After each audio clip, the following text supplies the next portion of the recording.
Wamu mi banyi set moten. Nike sani na amumu amene sana biame. Ake na meji meni tunye. Mini nyeba femu ebe bia nye yo kaka na eni ni eka.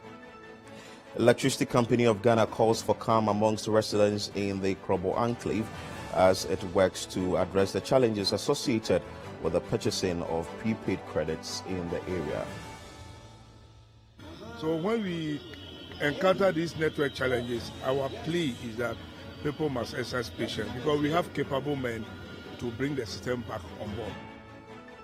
Also, students of Islamic Senior High School in the Sagnarigu constituency or district in the northern region forced to squat to eat in the absence of a decent dining hall facility. Look, the dining hall doesn't have any gates to cover when we finish. So the sheep, the goats, everything, they will come inside. They'll just defecate around. The droppings will be there if we come to eat, unless we sweep it before we can eat. Still to come, road contractors call on government to settle the over 5 billion cedis debt owed them to prevent the total collapse of their companies. Just yesterday, there's going to be 30% increase in salaries of people. Did they mention contractors? We are people who have employed a lot of people in our companies. Our companies are collapsing.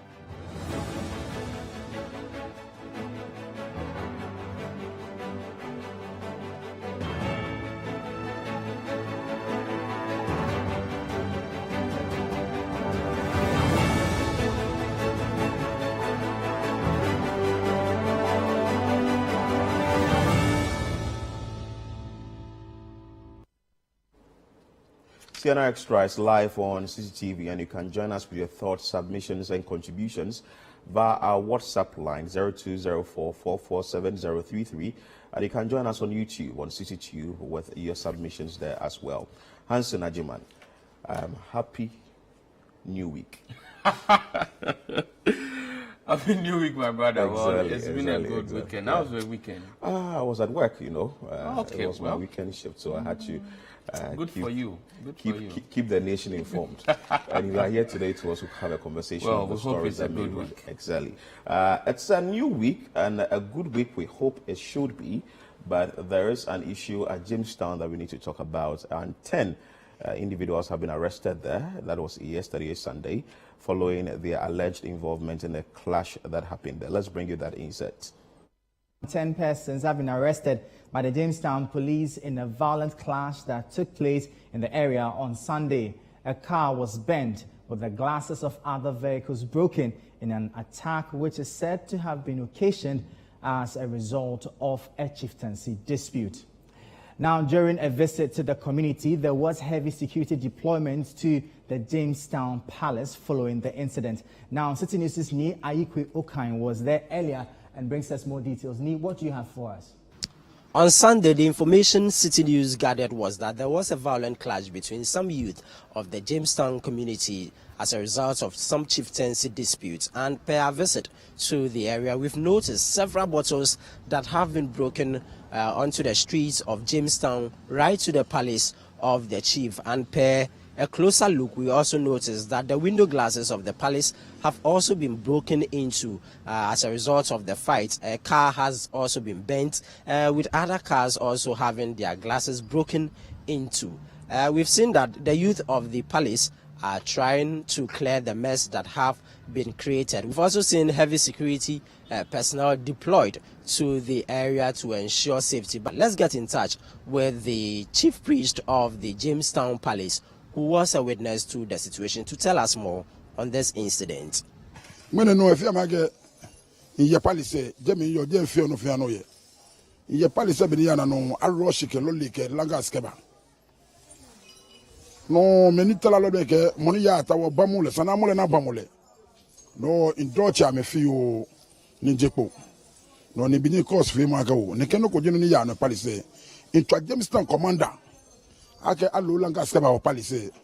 E kami aka mo de ba palace yen odaku ni ke ba jeme. No ske won tawo wo challenge le be wa challenge oda. Shini anye sane mi case mi ni gidigidi police fo efe ba bi e. Na mba mo na ka gbe me kati. No lage ka te court na yen oda ake a police Ni police ba ni e ba US amaka o ne ke bia mo ko ba.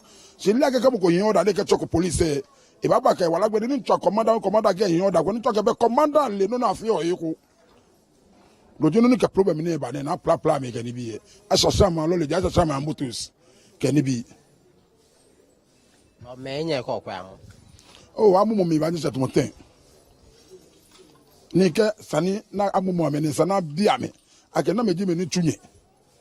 Mini nye ba fe mo be bia nye yo kaka na eni ni e kan. Si no ni mi ne ba gidigidi na ba yi mi obedo ba na afuse. Na no ni ya no. Ako wo lu kwa mo ko ya na order ko court. Wo ko manche ko ni di please ko kuma wo ko manche ko. Wo manche ni awole e bia no la ka le English manche ni awoma ko jo di third. Na tu ekuso ni mi di sen wulo mo manche me fe na wo mi tu am ekuso. English na kro wife na me of manche me na wo e mi tu am ekuso. No na ka manche na wo mi tu ekuso la awoma ko jo. She please inkelek pe ko po 101. No we still room e bia ni ko temi na do wa cho manche. E bote ko dia me. Calm has been restored to the palace by the police, but they have refused to comment on the matter. Reporting for City News from Jamestown, my name is Ni Ayikwe Okain. So this happened at the forecourt of the Ngleshi Alata Palace, precisely opposite the lighthouse when you get to Jamestown. It's an incident that we have to condemn in all terms because it's not good for the society. Reason is we have the Greater Accra Regional Minister Henry Quartey, we have the MP for the area Edwin Nilanti Vanderpoy, we have the Mayor of Accra Elizabeth Saki, and I feel they have to get into this issue so that the youth in the area, people who are involved in this, should be brought to book. It's interesting how we always allow issues of chieftaincy to degenerate into violent clashes. And will you be surprised if I tell you that for the past 5 months, for every single month, there's a chieftaincy dispute that either results in the loss of life or injuring someone, properties, but across board, properties are destroyed. I can take you as far back to October in Dompim. 1 person was injured. In November in Enchi, 4 persons were killed. In December, we know what happened in Boko. In Boma, just recently, 1 person was killed. Most of these instances, there have to be heavy police deployment, and we mentioned this last week, how this channels energies that are meant for development the resources, maintaining the peace of the society rather. So, and even the National Security Minister has also raised it before that. Yes, channeling resources to dealing with chieftaincy issues is becoming one too many, and it has to be controlled so that we get enough funds that can be used for other developmental projects. Philip, you know Jamestown very well. I know that very well. Just picture Jamestown in your mind. What comes to mind? Just picture the problems that exist. Enormous development. It has to do with education. It has to do with employment. A lot of things in that particular municipality. When was the last time you saw any of these people who claim to be rightful rulers of this community make up a? I remember recently there was a program where the focus was supposed to be how to bring education by the government chair. By the government chair. Some scholarship that the government chair wants to give out. But how often do you get some of these people who claim to be rightful rulers of these places try as much as possible to put a spotlight on these many problems and to devise strategies towards addressing them? I think this is where we should be heading towards, and this is what we should be focusing on as a people. If you go to Jamestown, I tell you that there are a lot of energies, a lot young people with energy, willing to work or to do whatever that kind of direction that you want to take them through. If we don't channel these energies into the right things, we will always get some of these things. And that is why the Jamestown police was up and doing yesterday when the incident happened. They went there to arrest the 10. And even that, I'm told that they are maintaining law and order there. But then again, as one of the chief members or the members in the palace indicated, the stakeholders have to get involved. And I think that the government, the Greater Accra Regional Minister, Henry Quartey, has raised a lot of questions when it comes to issues of chieftaincy in this particular region. This will be a time for him to wade into this issue and say, hey, stop, and it's not worth it, because you are sort of using the youth. And look at what happened yesterday. They blocked the high street and burning ties and destroying that. And even the roads minister has also made mention of the fact that when you are burning ties on the road, you are destroying the property of the nation. So I don't think it's something that is right, that has to be done. The stakeholders must wade into it and get the issue resolved. Yes, once institutions like the Regional House of Chief, the National House of Chief will also have to wade into and the Ministry of this. Religious and Chieftaincy Affairs. Yes, they'll have to look into this matter. And for me, ultimately, it has to do with at a time when the world is battling with external aggressions in the form of terrorism. We shouldn't leave some of these things unattended to. Pockets of violence, issues that can bring about violence. Now, when you leave these things, you may leave room for people to capitalize on them. And that is why you need to make sure that you get rid of all these things, because then tomorrow something happens and then you don't even know if indeed it is as a result of a chieftaincy or it's external groups that are just taking advantage of what has been happening locally. So it's a security situation that needs to be escalated and needs to be dealt with once and for all. We need to be very serious and take very serious steps at dealing with this once and for all, across board, not only limited to Jamestown, but any chieftaincy dispute should be dealt with. Exactly. So we are just hoping that the various stakeholders, the ministries in charge, security, interior, defense, the Greater Accra Regional Minister, the MP for the area, Edwini Lartey Vanderpoel, and also the mayor of the area, that is Elizabeth Saki, will take charge and deal with the issue happening there.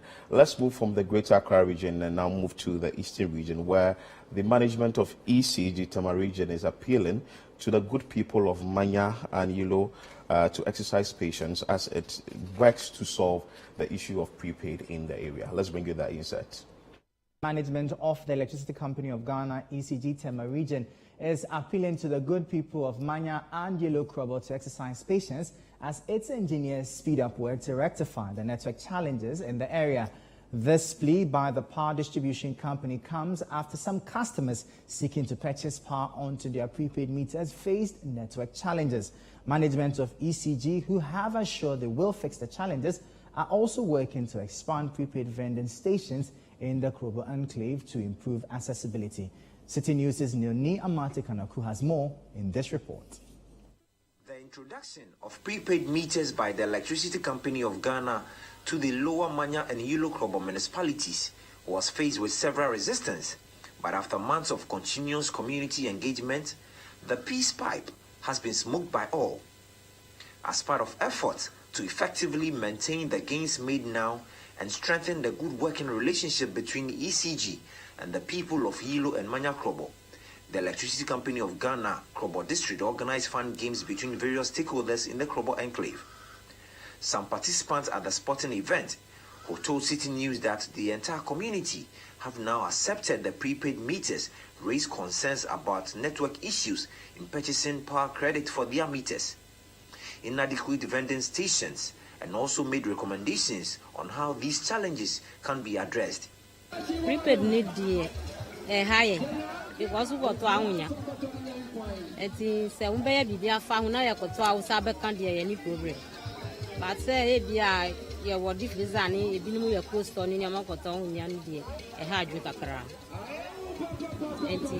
some betting ya be there from Mama. Yeah, For my own house, we are using, and then it's very, very okay. It's very, very economical. Very, very okay.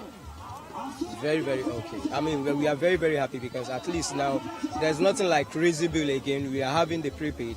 if you buy 50 Ghana, you know that, okay, this is what I'm buying. And so it's very, very economical. I would recommend that we all buy the idea of the prepaid concept. Then that there are some little bit of recommendations. Recently, the system got jammed, and then people are finding it difficult to get the prepaid. Do I say credit or whatsoever? Yeah. So we would recommend that, or we would plead that things should be put in place well. You go to the various vending points, and then they tell you the network is not okay. People are frustrated. Responding to the challenges, the Tema Regional General Manager of ECG, Emmanuel Tete Akini, who called on the resident to remain calm, said ECG has competent engineers to solve those issues. It is not only here, it happens everywhere. It is not only in ECG. These are equipment. Even our own, we are less lacking to our human body. Once a while we fall sick, we go to the hospital to seek medical attention so that we come back to normal. So when we encounter these network challenges, our plea is that people must exercise patience because we have capable men to bring the system back on board. On the issue of inadequate vending stations, Mr. Akini said the stations will soon be expanded to ease the burden on existing ones and create more access to the people. The sporting event, which took place at the Yellow Secondary Senior High School Park, saw a combined team of ECD and military challenge Ukrosek school team, Mighty Krobo Youth FC, Akro Heroes, Real Bon United, Bon Academy, and the Ghana Police Service for honors in various sporting disciplines. The residents could not hide their joy. At the end of several group games, the combined ECG and military team won the competition after beating Bon Academy 5-3 on penalties after a captivating goalless draw. According to the organizers of the sporting event, this is to cement the love and goodwill enjoyed by all stakeholders after turbulent times during the impasse over the introduction and installation of prepaid meters in the enclave.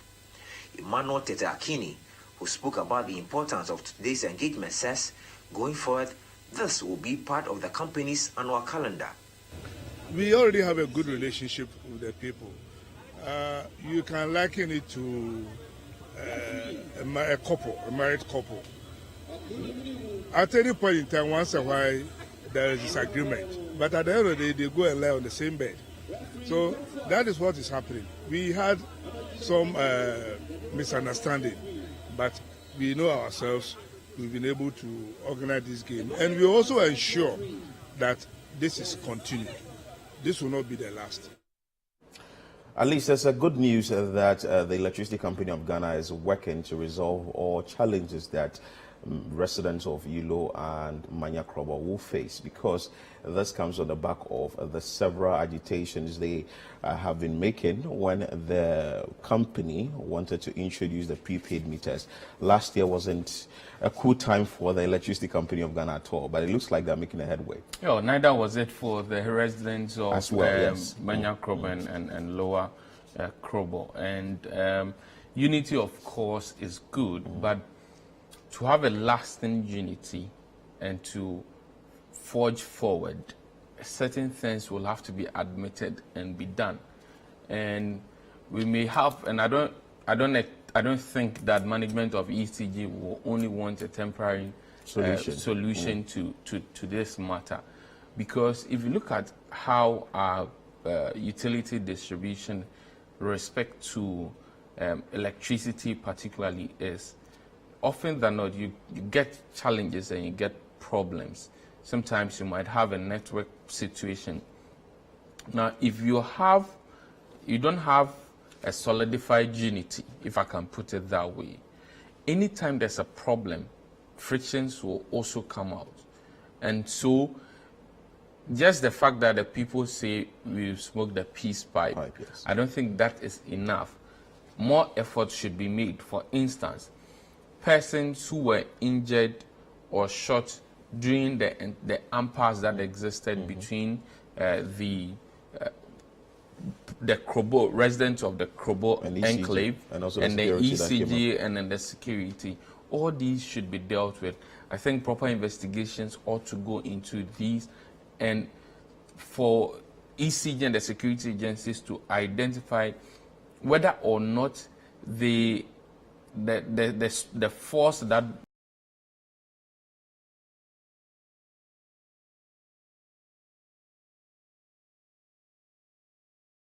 to the security agencies who used this particular force. For those who got injured or for those who unfortunately lost their life, do they merit any form of compensation? Do we do this compensation? How do we do this? You clear all these things so that if I'm a resident of Nuaso who was out of electricity for months, I'll know that in the aftermath of everything, justice prevailed. And if there's a problem, I wouldn't say when I was on the wrong side of the law, use all kind of force against me. Hence, if tomorrow ECG is having problems with its machines or equipment, and as a result I cannot get power, then I say I'll also then now be hostile towards ECG because I think that ECG is in the wrong. So for a lasting unity, I think some of these things should be addressed.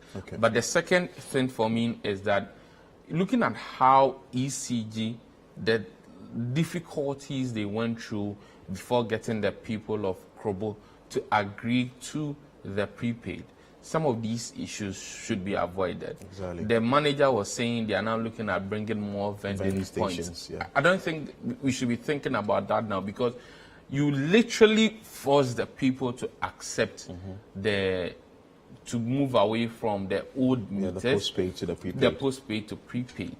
What it essentially means is that they are coming to a prepaid system which you had advertised to them to be better than the postpaid that they were using. You should put in system that will make that experience worth the So you think time. more engagement must be done, looking at what has happened in the past, and at the end of the day, we should have a lasting solution to the problem so that it wouldn't reoccur again. Yes, because the fundamental point I make is that even ECG cannot tell you when they are going to have their next problem. They don't know. These things will occur, and it happens across the country. We get these problems. Just this weekend, even Greco had a problem that affected a number of communities. I'm saying that when you don't have a lasting solution, and it's just a rehearsed unity out of a football competition, when these problems happen, you can't guarantee that there will be peace. And to have lasting peace, certain things have to be done. Of course. So the Electricity Company of Ghana, I hope you are watching, and you would put in place the necessary steps so that the incident that happened in the Krobo area wouldn't happen again. Let's move from the eastern region to the northern region. A rather sad story, because students of the Islamic Senior High School, it's a secondary cycle education, and the senior high school, they don't have, even the dining hall they have, they find it very difficult to feed or to have food that they have to sit on the floor, which is very bad. Let's bring you that insight. Students of Islamic Senior High School in the Sagnarigu municipality of the Northern Region are squatting to eat in a dilapidated structure due to the lack of a decent dining hall. Also, female students of the school are forced to sleep in a congested dormitory due to limited accommodation. According to the students, the infrastructural challenges in the school are hindering smooth academic work, hence the need for governments and other organizations to come to their aid. Our Northern Regional correspondent, Dinah Ngwan, has the rest of the story. This is the supposed dining hall for students of Islamic Science Senior High School. From rotten ceilings, broken louver blades, to dilapidated concrete floors. Students here sometimes contend with animals for the hall owing to the lack of doors at the entrance. Some students have been speaking to City News. We are not feeling comfortable in the dining hall, and we are not feeling comfortable because our food is served on the floor. Our food is served on the floor. Look, the dining hall doesn't have any gates to cover when we finish. So the sheep, the goats, everything, they will come inside. They just defecate around. The droppings will be there. If we come to eat, unless we sweep it before we can eat. If we don't sweep it, we can't. And when it is raining, we can't come to the dining hall because the dining hall will be filtered. There are no fans, the ceilings, and when it's even time for this thing, time for dining, students, sometimes when it's raining, students find it very difficult here because all their dresses will be wet. And so they sometimes find it very, very difficult. And we don't even have chairs. chairs are not there, the fans are not there, no lighting. The lighting system is very poor. Sincerely speaking, we will appeal for furnitures and fans and support, electric support, because the food there is not enough. The food is not enough for the students. So sometimes we only come and we get some small quantity, but I just have to take it like that because we don't have any option. Yes. So we appeal to get more food to satisfy the students. Since the inception of the school some 25 years ago, it has not seen any facelift. The dormitory block, which was originally designed to accommodate 240 students, now houses over 1,000 students, while the population of the school keeps growing. With a current population of 3,000, female students alone make up nearly 2,000 of the population. Some of the girls told City News their dormitory lacks ventilation and is infested with bed bugs. I'm many in this room, about 50 plus in this room, and this room is too small for us, and there is no even fan in the room. If the rain is falling, we have to stand till the rain stops before. We are pleading for the government to give us more facilities. There are no fans there, no beds there, no mattresses, and sometimes it's very pathetic. It's very pathetic. In the night, you come and see us lying down there, and animals to goats and sheep they are always there. It's our bathroom that they have changed to a room for us because of lack of dormitories, and we are appealing for people to come out and help us build dormitories. And the toilet is full. We can't go inside the toilet and defecate again. We are defecating outside here, and you know that our bathroom is small for us to occupy, so we always suffer when we are to bath. You have to stand for 2 hours till one person bath and come. We also stand, so that is making us to waste our time in the dormitory. So we don't go to school early because our bathroom is too crowded. And this room we are also crowded because we are too many, so there are bed bugs here. Water problem, like pipe doesn't open regularly. Like if pipe is going to open, when it opens this week, maybe next 3 weeks that the pipe will open again. Aside from the dining hall and dormitories, the school does not have an administration block and enough classrooms. The science laboratory is equally begging for equipment. We have no equipment, or we have few equipments that we use in doing our lab tests and all sorts of things. Mostly we go to other schools to rent their things in case we have experiments to do. Meanwhile, a one-story classroom project initiated some years ago has stalled.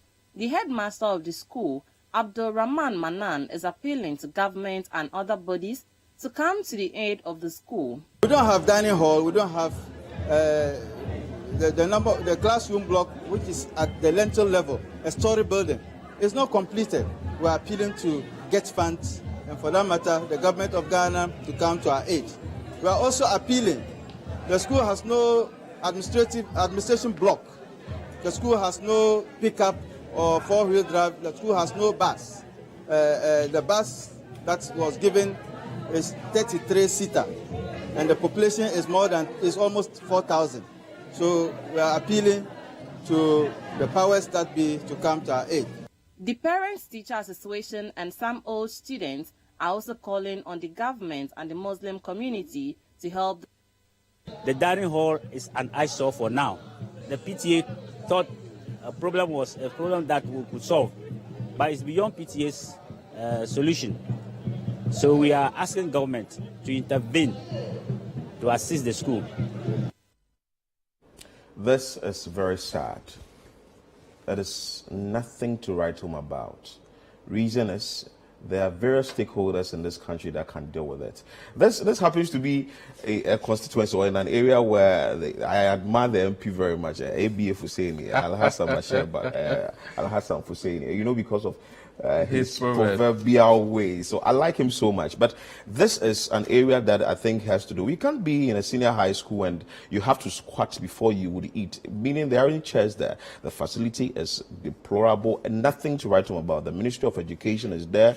You have to sit up and work on this. If not, the Ghana Education Service, we come to the MP for the area, the MCE for the area, management of the school, old students, parents, a lot of stakeholders involved in this that can deal with the issue. Very, very troubling, and we know infrastructure deficit is one that is is a major problem within our educational system. Now, if you want to put this problem in context, if you go to our junior high schools and there's a report that there's no office for teachers, there's no administrative area for teachers, you will understand. But if you go to a senior high school and they say of the many infrastructure problems that they have, they don't even have an administration block. That is very serious. Because if you take a visit to most senior high schools, you get to understand that what most schools do not lack is an administration block for the administration of the school, and where sometimes you will get the teachers' common room. Now, I'm just saying that if something that is common in most senior high schools across the country is even lacking in Sagnerugu, in this Islamic senior high schools, then you will wonder what problems they will face when it comes to dining hall, which you will go to other schools and either it is in a deplorable state or there are not enough infrastructure or chairs or tables at that particular space.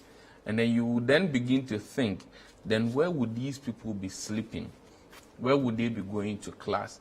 So I'm saying that, what I'm saying is that the case of the Islamic Senior High School is one of the lowest of issues that we can record when it comes to infrastructure. And it is very disturbing that in this day and age, people will have to go to school and go through these problems. What are they going to learn? How can you learn?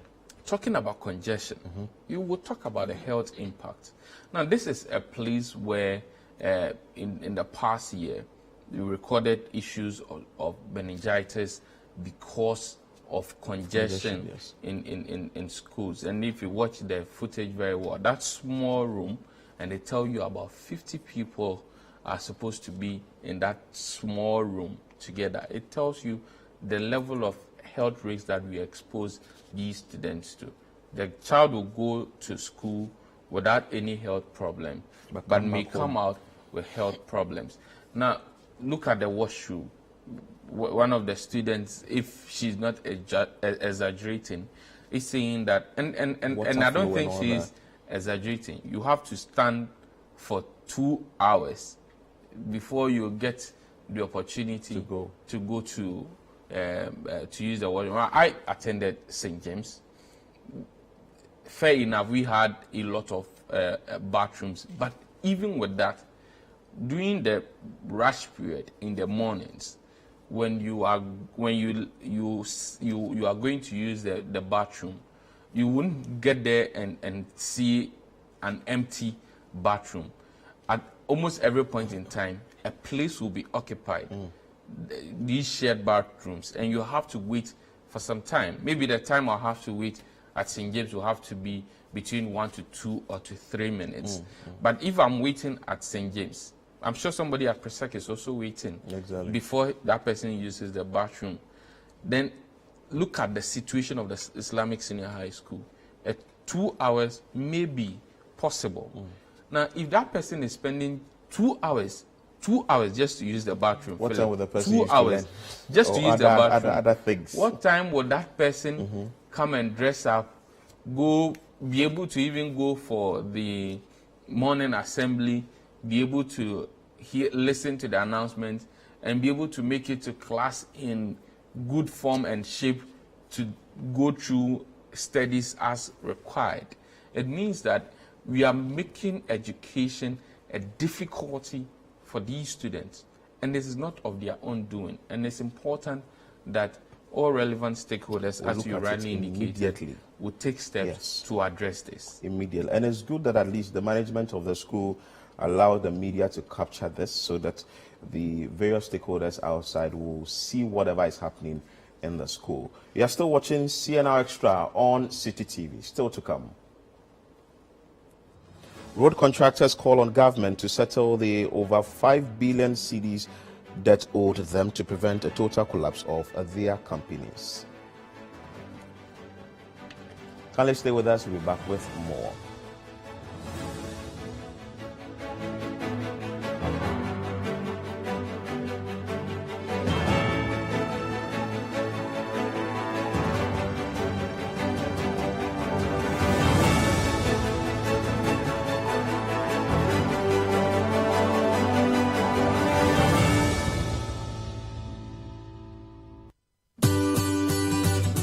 City TV is live on DSTV. Go to channel 363.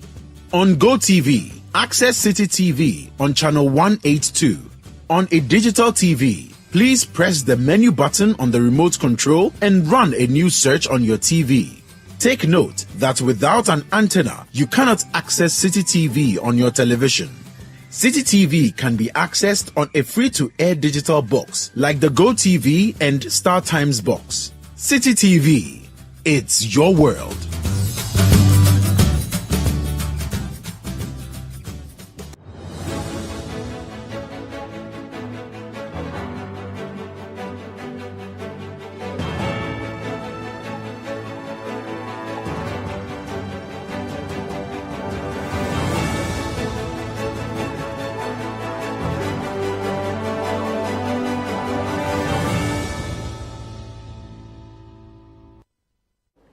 Many thanks for staying with us here on CNR Extra. We've been having conversation on a number of topics or a number of stories. You can join us with your thoughts, contributions, and suggestions via our WhatsApp line 0204447033, and as well you can more stories. And players in the aviation industry say visibility due to the weather is relatively clear and has not affected any flight landing yet. Let's bring you insight of that story. Players in the aviation industry say visibility due to the weather is relatively clear and has not affected any flight landing yet. They maintain that the installation of the instrument landing system at the Tamale and the Kumasi airports have been aiding in landing of domestic flights in the event of poor visibility.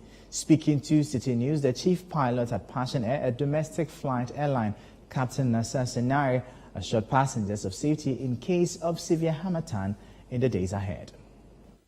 One of the perennial weather conditions that may affect the operations of the aviation industry is the hazy weather condition known as harmattan. The harmattan season usually starts in the latter part of November and spans through to February. The annual season is in again, and City News set out to find how this weather phenomenon is impacting flight visibility in the aviation industry. We had an up close with Captain Nasser Senari, the chief pilot of Passion Air, a domestic flight company operating in Ghana, and he shares his experience with us.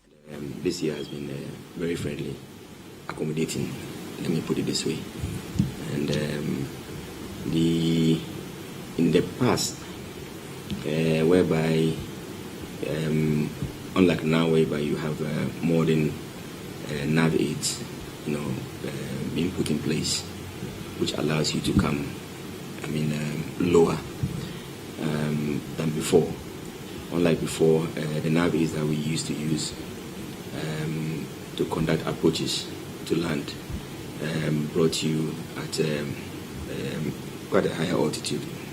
So obviously, when the visibility is bad, you couldn't actually come in and land. So you have to go back to your departure point, or your alternate, they call it. But for now, in Kumasi, they say we have what they call the ILS, instrument landing system in Kumasi. We have one in Tamale. We have what we call aeronav approaches. We which are very, very precise. And it allows you to come in and land safely. And they are much better to use. Like they always say, safety first. And you can't actually compromise your safety. And I mean, if you have flight delays or cancellations, just bear with us. They are not intentional. And every cancellation or delay is due to probably a particular reason. And if the weather is bad, due to low visibility, it's all for your safety. The economic effects of poor visibility of flights cannot be underestimated. What could be the cost effect in situations where airline operators have to cancel or delay their flights due to poor weather conditions? Samuel Abdurazak Tichi is Corporate Affairs Manager of Passion Air, and he also shares his thoughts with us. Apart from rescheduling flights, it comes, the severe Harmattan weather usually comes with a lot of cost implications. A typical example is a case in question where you fly from, let's say, Accra to Tamale. You get the visibilities below the required standard, and you would have to fly back. You would have burnt fuel from Accra to Tamale for no reason, because of the weather. You know, so you come back and you have to land. The inconvenience created to the passengers, that is kind of, you would have to accommodate some of them even in hotels. Let's say it's an evening flight. We have an evening flight that leaves here around 4 p.m. to Tamale. You get to Tamale, you're unable to land, you would have to fly back. And so you come back to Accra, you would have to accommodate people who are coming from outside Accra in hotels. That comes with cost. You would have to accommodate those in Tamale as well. Sometimes you do have connecting passengers on the international flight. They would have to reschedule their flights, and all comes with cost. Aviation, more than any mode of transportation, is usually impacted by weather conditions. As we are currently in the Harmattan season, the weather condition has not really impacted on visibility of local or domestic flights yet. However, there could be different narrative in the next month, that is February. Reporting for City News, I am Emmanuel Opong.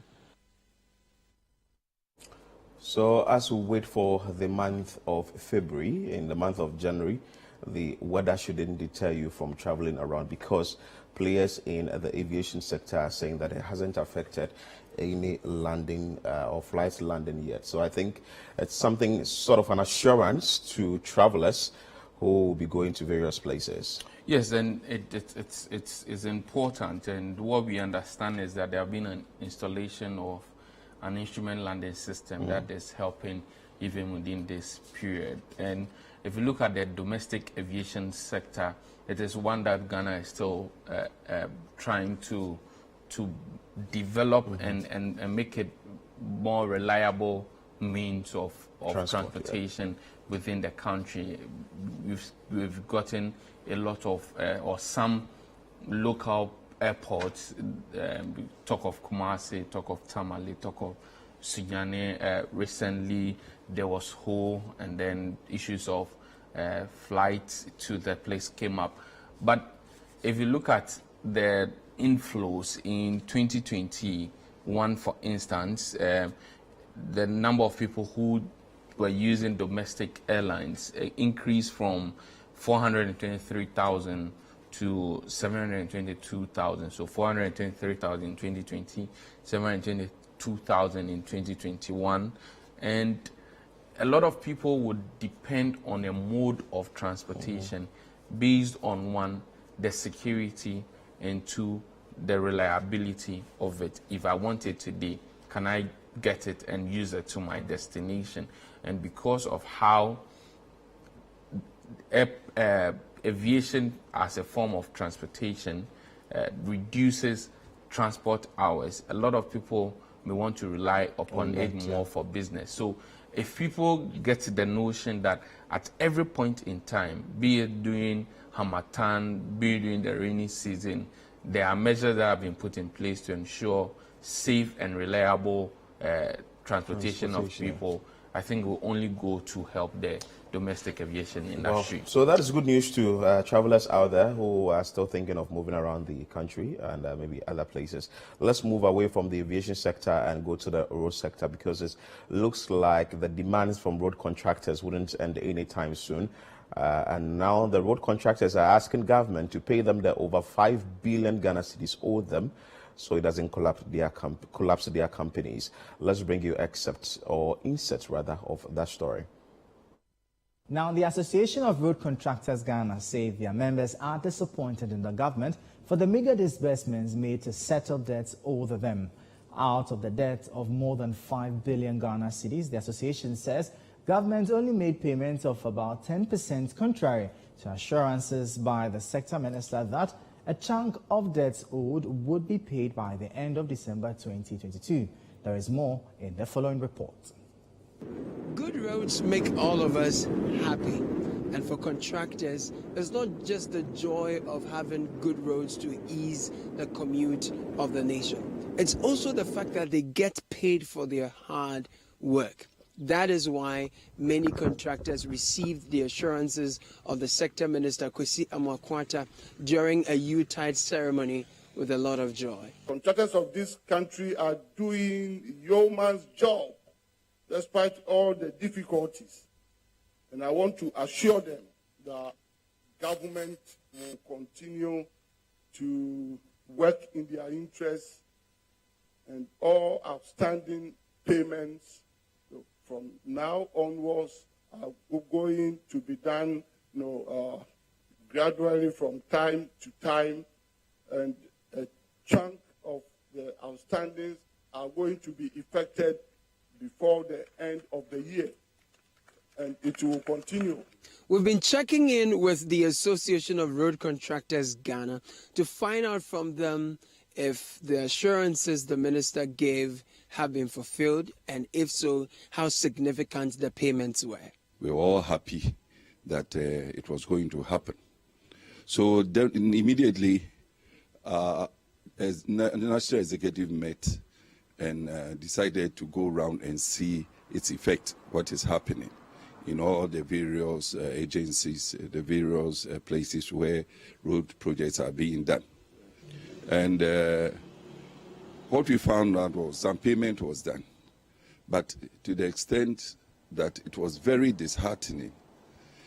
Payments of 10 to 16% of what was owed contractors was being paid. That is, there were payments that had delayed for 2-3 years, some 4 or 5 years, but they were paid only 10%, 14% of the amount. And it was not acceptable by our members, and it was making us suffer. If this announcement had not gone on, we knew very well that we were being owed, but there was no money to pay us. But if you announce to the whole world that you are paying contractors by the end of the year, and our suppliers, our creditors, our banks are chasing us to bring the money into our accounts, what do we do? The Ghana Road Fund owes contractors 5.9 billion as at the end of October 2022. 5.9 billion Ghana cedis as at the end of October 2022. It was surprised for you to know that only about 54 million of the amount was paid in December. Even look at the percentage. 5.9 billion, and that is what the Association of Contractors has indicated that the government is owing them. The Ghana Chamber of Construction Industry has also indicated that, well, government is owing them, but it looks like the funds to pay the contractors is what we are having issues with as of now. We generally have issues with funds, and will all boil down to how government will try as much as possible to find funds to pay these contractors. Already they've made known, the contractors have made known the impact that it's having on their own livelihood and on their companies. But for me also, the greater effect that we also have to look at is instances where we don't pay these people and then they abandon these roads. Yes. And then it deteriorates further. It deteriorates further, ends up increasing the cost that we'll have to use in constructing these roads, because if they've done to a particular session and because funds are not coming in and they abandon and go, by the time they will come back, the part that had been done because it was not completed in the whole would have been destroyed to a certain level, and they'll now have to spend extra money to repair that and to continue construction. We need to really look at sustained sources of funds for road projects. Well, the sector minister has indicated that the 2023, this year, is action year for roads. So we are hoping that at least the contractors will be paid. You are still watching CNR Extra on City TV, still to come. We will bring you a report on how the lack of inadequate infrastructure is impeding academic work at the Wichao Community Senior High Technical School in the Wild West District of the Upper West Region. Kindly stay with us. We'll be back with more stories.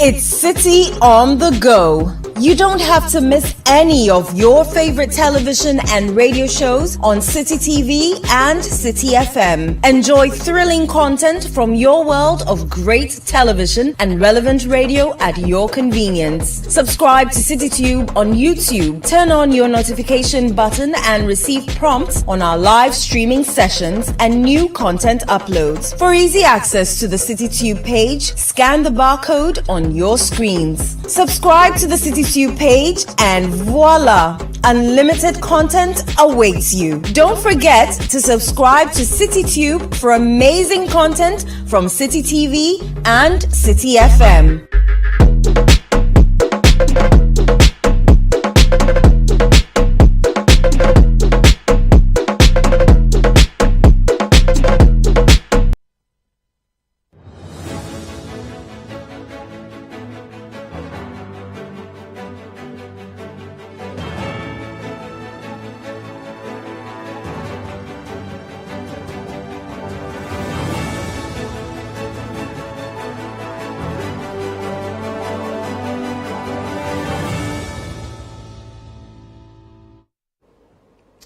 Many thanks for staying with us. Let's take you to the Upper West region because a school there, that is Wichao Community Senior High School, has a lot of challenges. Let's bring you that insight. Inadequate infrastructure coupled with lack of teaching and learning materials is impeding academic work at the Wichao Community Senior High Technical School in the Wild West District of the Upper West region. City News' Lartey Mahama reports that both students and teachers of the school are compelled to travel over 3 kilometers on daily basis from Wichao to the school for academic work due to the lack of accommodation facilities. Authorities of the school are thus appealing to the government to intervene to alleviate their predicament. There is more in the following report. The Wichao Community Senior High School was established in 2019 in response to the growing demand for secondary education in the Wild West District of the Upper West region.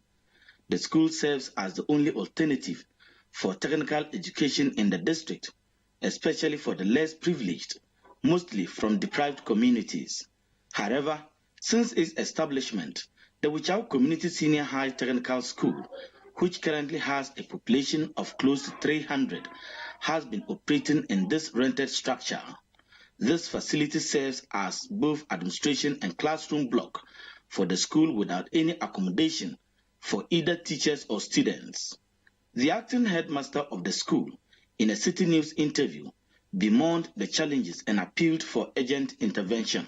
The structure in which we are currently is a temporary one. It is meant for health training institution, but because we are in the community, we liaise with them and they say we can use it for a while. The the dormitory which we are using. So the Wichao Community Senior High School has a lot of challenges, and it's similar to what we indicated at the Islamic Senior High School in the northern region. I think this is becoming one too many, and the various stakeholders, I don't know whether some form of auditing has to be done, or some form of survey has to be done, or something has to be done for the Ghana Education Service or the Ministry of Education to get these schools that are in deplorable state or lack the needed facilities for teaching and learning to go on.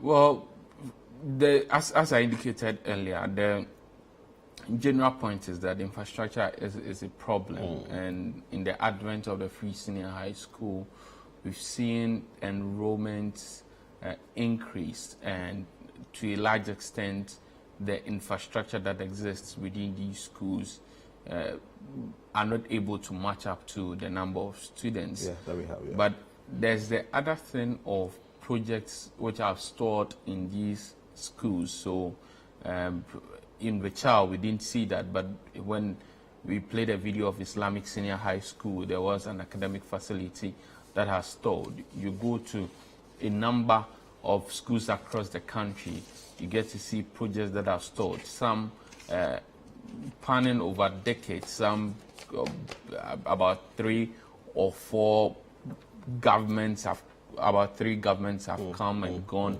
and the project is yet to be completed. Yes. But then again, you also get to have the issue about resource allocation and whether or not we are equally distributing our resources. Even though we say there are infrastructure challenges, you go to certain schools that we deem as grade A schools, and then there are still more facilities that are being given to them. Someone will argue that the Old Students Association are doing well. Some may be from the old students, but of course some will also still be from the government. Well, there's a message here that is coming from viewer, but the person didn't bring the name, but it says that it's true. Islamic Senior High School I completed in 2013, and that time things were a little better, but we were suffering. Islamic Senior High School needs help because the school is 25 years. Wow. Yes. So there are a lot of issues when it comes to the sector, that is education, and we are hoping that the sector minister, that is Dr. Luchum, would address these issues if he can. Well, this is CNR Extra on City TV, and this is how we draw the curtains down on today's show. My name is Philip Lartey. I did this with Hanson Agyemang. Join us same time tomorrow. Keep watching City TV.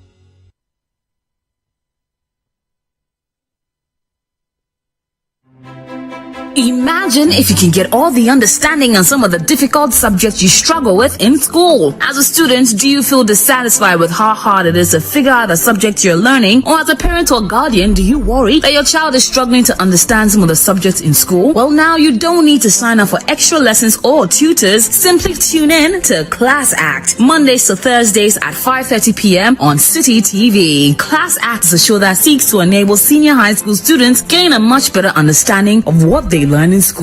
All you need is a TV, a chair, your notebook, and your pen. Get clarity on subjects such as maths, English, IT, and science. Class Act airs every Monday to Thursday at 5:30 p.m. on City TV on DSTV channel 363 and GoTV channel 182. Class Act is proudly sponsored by Vodafone Ghana Foundation as part of the Kindred Partners. Don't forget your pens, pencils, and your notebooks and tune in to Class Act only on City TV.